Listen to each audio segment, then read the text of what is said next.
Açırıq Qur'anı sıravi bir müsəlman kimi heç kəsə qulaq asmadan oxuyuruq və görürük ki, uca Allah Əhzab surəsi 34-cü ayədə Peyğəmbər sallallahu aleyhi və səlləmin zövcələrinə xitabən belə buyurur ki, وَذْكُرْنَ مَا يُتْلَى فِي بُيُوتِكُنَّ مِنْ آيَاتِ اللّٰهِ وَالْحِكْمَةِ Ey Peyğəmbər zövcələri, evlərinizdə oxunan Allahın ayələrini və hikməti xatırlayın, yada salın, unutmayın. Deməli, Peyğəmbər sallallahu aleyhi və səlləmin nübüvvət evində, ocağında təkcə Qur'an xatırlanmırdı. Qur'anla paralel xatırlanan, oxunan, yad edilən başqa bir şey var idi. Müzakirə edilən, öz aralarında danışdıqları başqa bir şey də var. İndi ayələrə fikir verin.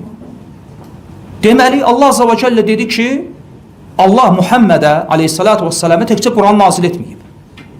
Kitabı, bir də hikməti. Deməli, Allah Rasulundan nazil olan təkcə Qur'an deyil.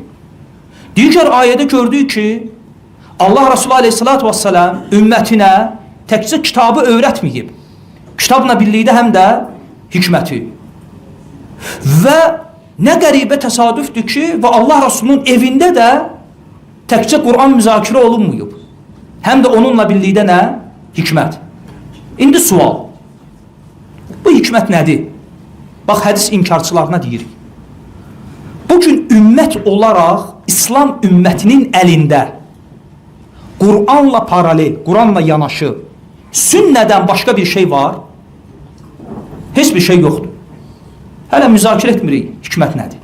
Müzakirə etmirik, heç kəsi məcbur da etmirik ki, deyəsən ki, burada hikmətdən məqsəd sünnədir. Məcbur etmirik. Niyə? Çünki birazdan özün məcbur olub deyəsən bunu, ona görə. Bütün İslam ümmətinin, baxın, məzhəbindən asılı olmayaraq, qəbul elədiyi bir də şey var. Bugün əlimizdə, sən qəbul edirsən, etmirsən, başqadır. Əlimizdə Qur'anla yanaşı sünnədən başqa bir şey var, sünnədən başqa bir şey yoxdur.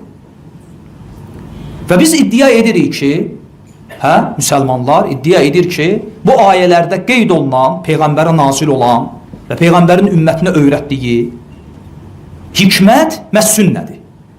Niyə? Çünki alternativ, buna alternativ sənin başqa deyəcəyin bir şey də yoxdur.